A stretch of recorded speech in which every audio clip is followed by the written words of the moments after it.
He is now working at the same hospital as Professor.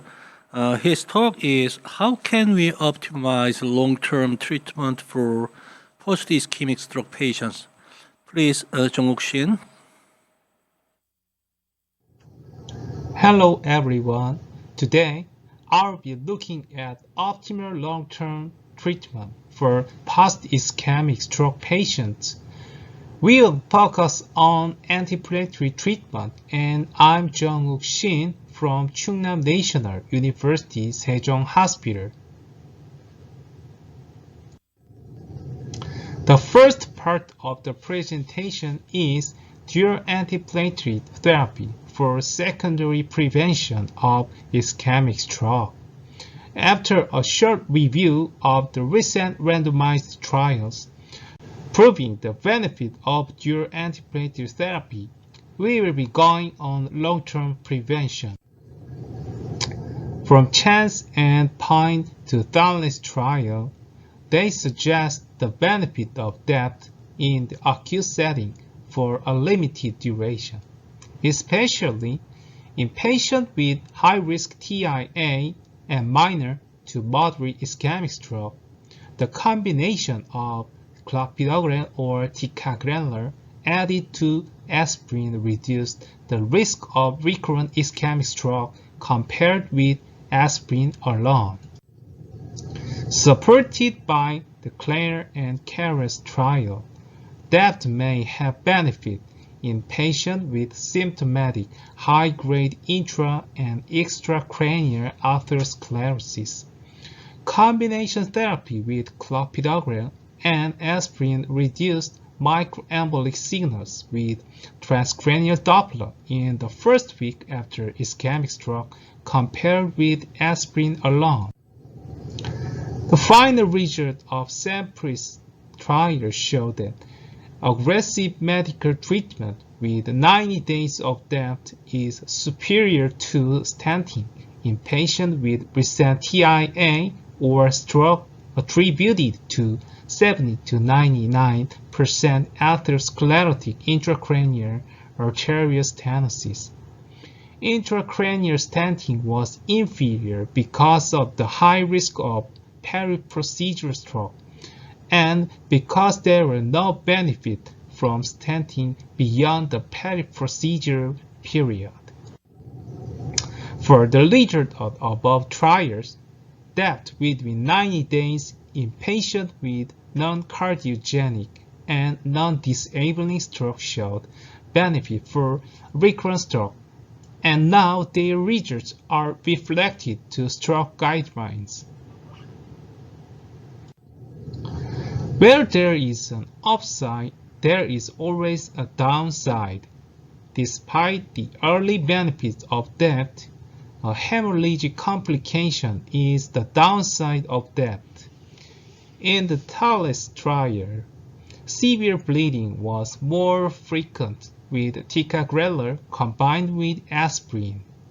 Also, the Point trial showed increased major hemorrhage in the depth arm, compared with Chance trial that used for 21 days. The two trials used 30 and 9 days of depth. We can interpret this as a longer duration of depth can make a hemorrhagic complication with the deletion of the benefit. For the vast majority of patients with ischemic stroke, the long-term use of depth with aspirin and clopidogrel does not offer greater benefit for stroke prevention. Long-term use of depth substantially increases the risk of bleeding complications. We can find further evidence of risks in several trials. The MATCH trial assigned recent TIA or ischemic stroke patients to aspirin or a placebo in addition to clopidogrel. During the follow-up for 18 months, depth showed a non-significant reduction of major vascular events. Furthermore, depth increased life-threatening or major bleeding.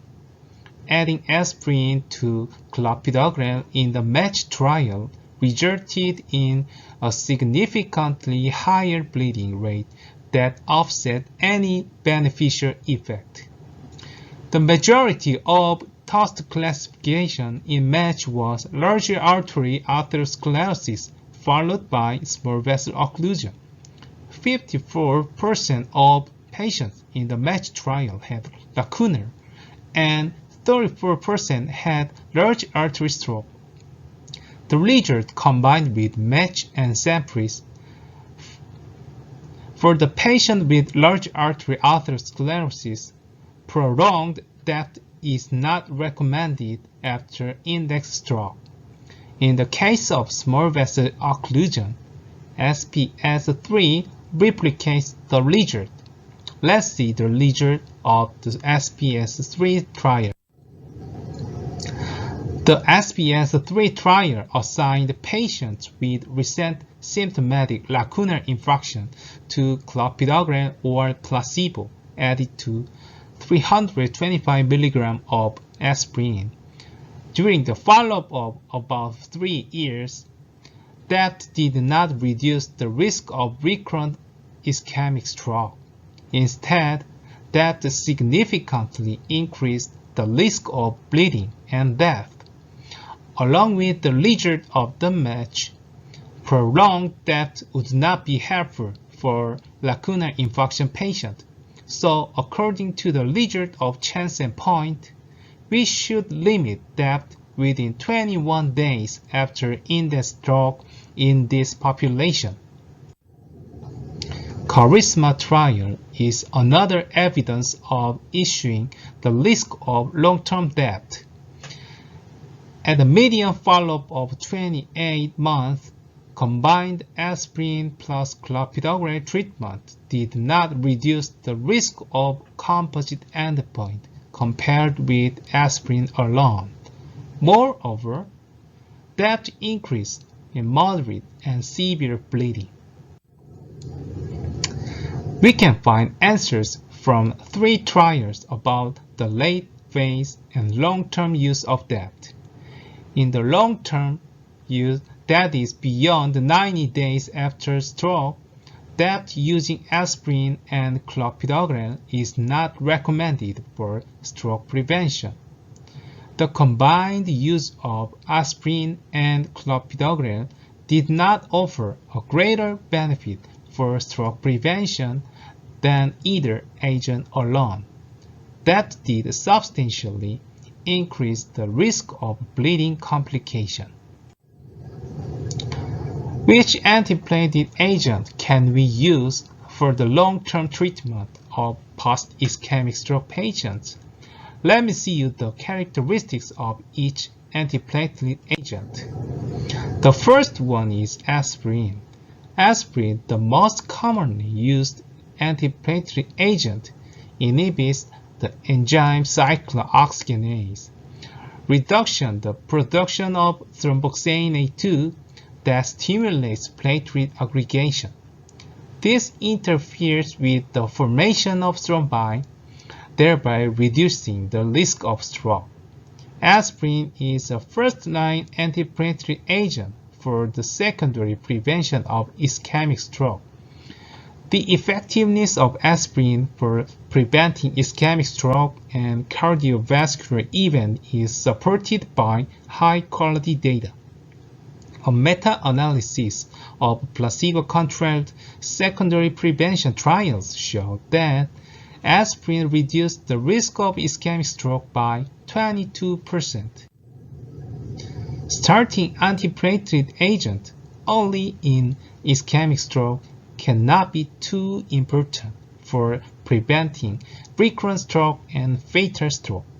Aspirin reduced the 6-week risk of recurrent ischemic stroke by about 60% and disabling or fatal ischemic stroke by about 70%, with greatest benefit noted in patients present with TIA or minor stroke. These findings confirm that medical treatment substantially reduces the risk of early recurrent ischemic stroke and identified aspirin as the key intervention. Since the WASID trial, aspirin should be used in preference to warfarin for patients with intracranial arterial stenosis. Warfarin was associated with significantly higher rates of adverse events and provided no benefit over aspirin. Anti-platelet therapy, especially aspirin, has been the standard of care for atherosclerotic stroke. In the ESUS trial, rivaroxaban was not superior to 100 mg of aspirin with regard to the prevention of recurrent stroke after an initial embolic stroke of undetermined source, and was associated with a higher risk of bleeding. With the result of Navigate ESUS and Respect ESUS trial, aspirin is still a standard of care for patients with ESUS. Several doses of aspirin were extensively studied in clinical trials. Lower doses of aspirin appeared to be associated with less gastrointestinal toxicity. Moreover, major bleeding events were higher in high doses of aspirin. However, in the rate of total bleeding, only the dose of less than 100 mg was significantly lower. Dipyridamole impairs platelet function by inhibiting the activity of ADP, which causes an accumulation of adenosine nucleotides, and cyclic adenosine monophosphate. Dipyridamole may also cause vasodilatation. Combination of aspirin extended-release dipyridamole show its effectiveness than aspirin alone in ESPS2 and ASPRI trial. In ASPRI trial, primary outcome events arose in 13% patients on aspirin and dipyridamole and 16% on aspirin alone, showing 20% of relative risk reduction. And in PROFESS trial, aspirin with dipyridamole showed similar in effectiveness to clopidogrel. The net risk of recurrent stroke or major hemorrhagic event was similar in two groups.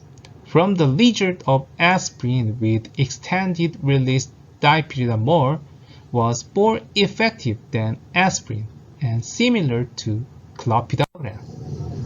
However, we have to consider the adverse effect of dipyridamole.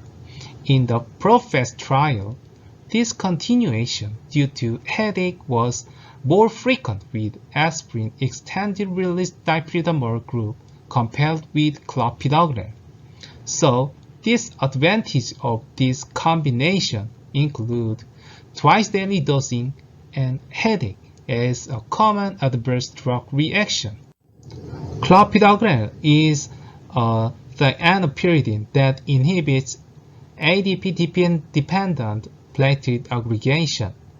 With aspirin dipyridamole, clopidogrel is an alternative antiplatelet agent for the secondary prevention of ischemic stroke. In the CAPRI trial, patients with recent stroke, MI, or symptomatic peripheral artery disease were treated with aspirin or clopidogrel. The composite outcome of stroke, MI, or vascular death was significantly reduced with clopidogrel treatment compared with aspirin. The benefit of clopidogrel over aspirin in the CAPRI trial varied based on in-learning disease. Most of the benefit was observed in patients with PAD, and the difference in composite outcome between clopidogrel and aspirin treatment in patients with recent stroke and MI was not significant. Subgroup analysis of carefully amplified the benefit of clopidogrel over aspirin in patients with a history of ischemic events. With this result and the effect of aspirin limited in the acute stage and residual risks, long-term post-ischemic stroke treatment with clopidogrel could be an excellent choice. As the characteristic of clopidogrel, hepatic enzyme changes the drug as an active form. Polymorphism in the hepatic enzyme involved in the metabolism of clopidogrel may affect the ability to inhibit platelet aggregation. The genotype variance of cytochrome P2C19 is relatively well studied.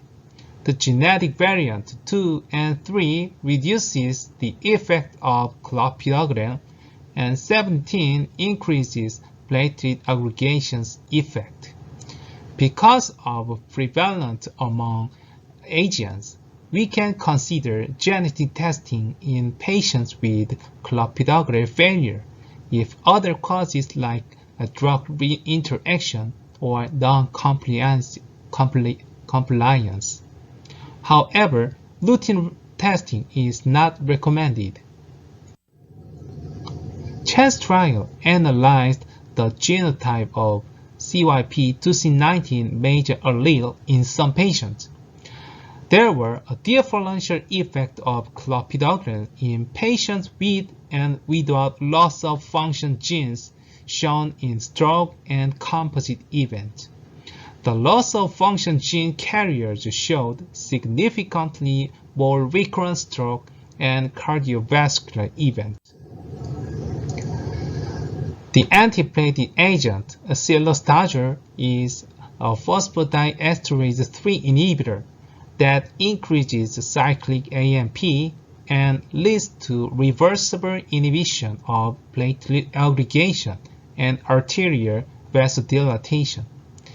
In recent meta-analysis, the relative risk of recurrent stroke, ischemic stroke, and composite outcomes with cilostatin mono as well as combination treatment were significantly lower than with single antiplatelet agent without any significant heterogeneity. These data support the safety and efficacy of cilostatin for secondary stroke prevention in Asian populations. However, there are as yet no high-quality data regarding the use of cilostatin for secondary stroke prevention in non-Asian ethnic groups. There are two recent major RCTs of cilostatin in Asian population. The first one is Picasso.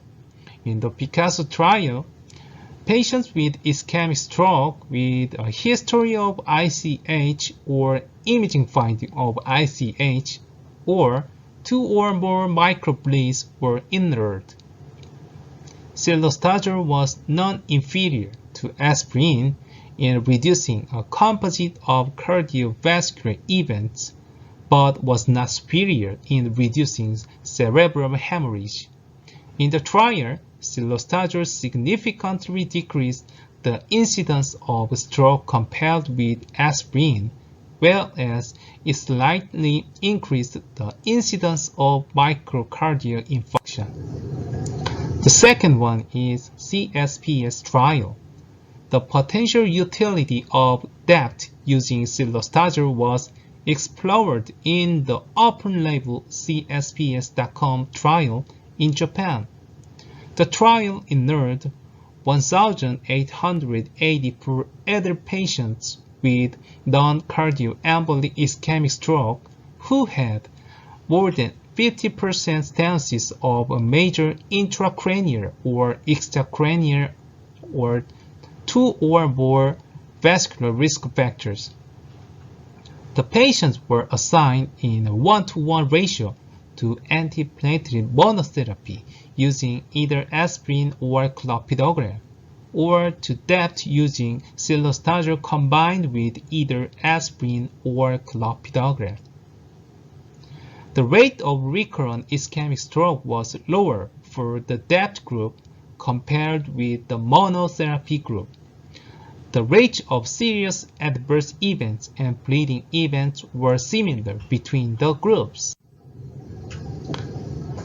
In medical treatment group of Sampris trial, 15% of patients in the medical group still experienced a primary endpoint during a median follow-up of 32 months. Post-hoc analysis of patients in the medical arm only of the Sampris trial showed factors associated with recurrent ischemic stroke. Old in fact in the territory of the stances, new stroke presentation, and absence of statin use at enrollment were independently associated with high rate of the primary endpoints in the medical group in Sampris trial. In WASID and Sampris trial, the patient's inclusion was much more overlapped. Comparing the result of both trials, there were significant differences in the primary endpoint. After adjustment for confounding baseline characteristics, WASID patients had almost twofold higher risk of Sampris primary endpoint, which supports the hypothesis that the lower rate of the primary outcome in the medical arm of Sampris compared with WASID patients was as a result of aggressive medical management used in Sampris. In this context, besides of optimal antiplatelet agent, modification of risk factors are important for the secondary prevention of ischemic stroke. The best medical treatment include control of blood pressure, glucose, cholesterol, and optimal antiplatelet therapy with lifestyle modification. This is the last part of my presentation about carotid artery stenosis patient. Carotid artery stenosis, a major cause of ischemic stroke or TIA, and they occupy 15 to 20% of all cases. 10% of patients with symptomatic carotid stenosis experience recurrent ischemic stroke. So, in a patient with moderate to severe symptomatic carotid stenosis, revascularization is highly recommended. Carotid and arterectomy is mainstay of carotid revascularization, and stenting is a good alternative treatment for patients unable to undergo arterectomy. The rationale for antiplatelet therapy in patients with undergoing carotid revascularization is reduction of perioperative embolic or thrombotic stroke. As we know, much of peri-procedural event is focused within 30 days, so antiplatelet agent within the period is important for the patient. In recent guidelines, the use of DAPT is recommended within limited duration. For carotid artery stenting, 1 month of DAPT and switching to single antiplatelet agent is Class 1B recommendation. And for carotid and arterectomy, maintenance of single antiplatelet throughout before and after surgery is Class 1B recommendation. This is take-home message. For most patients with a non-cardioembolic stroke or TIA, we should not use aspirin and clopidogrel in combination for long-term stroke prevention.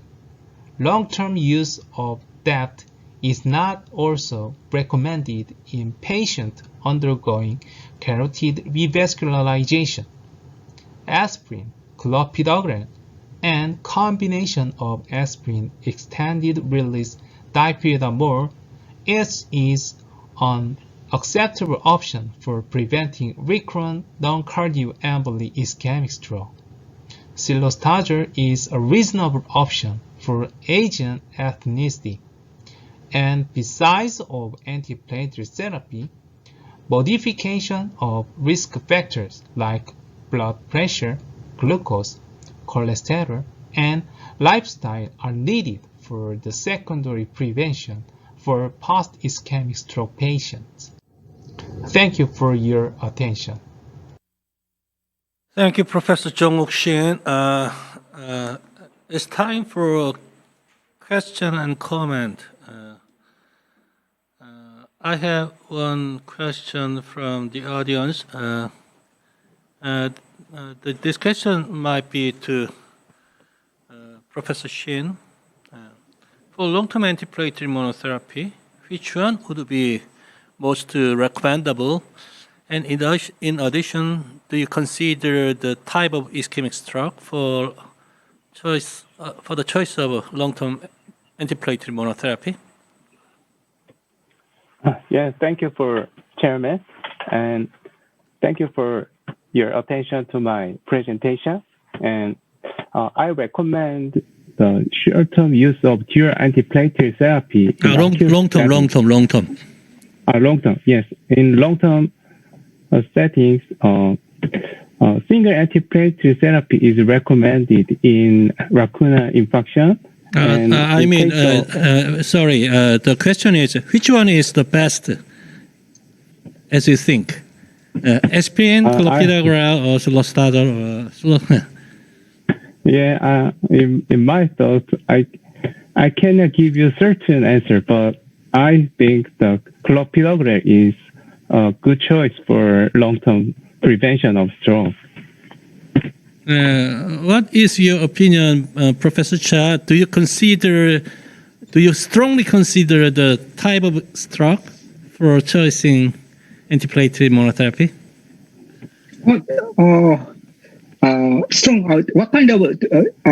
I didn't attention. Yeah. Question.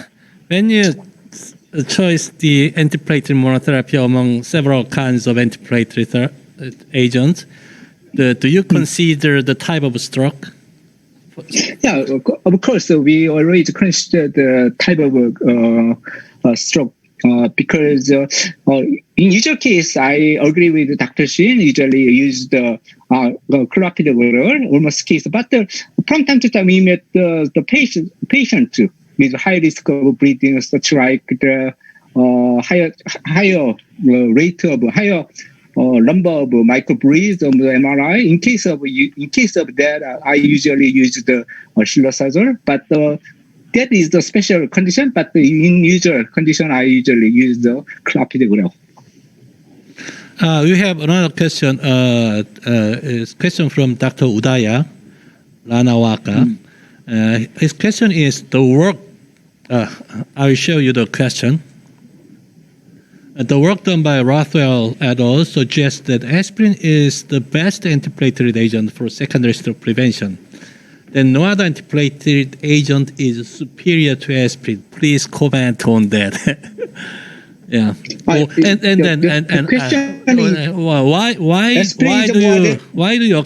do you choose clopidogrel over aspirin?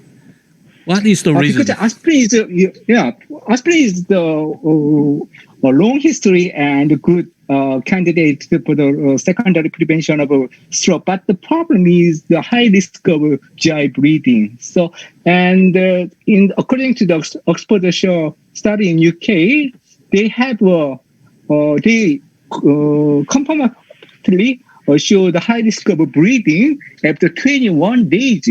21 days after using aspirin in acute ischemic stroke.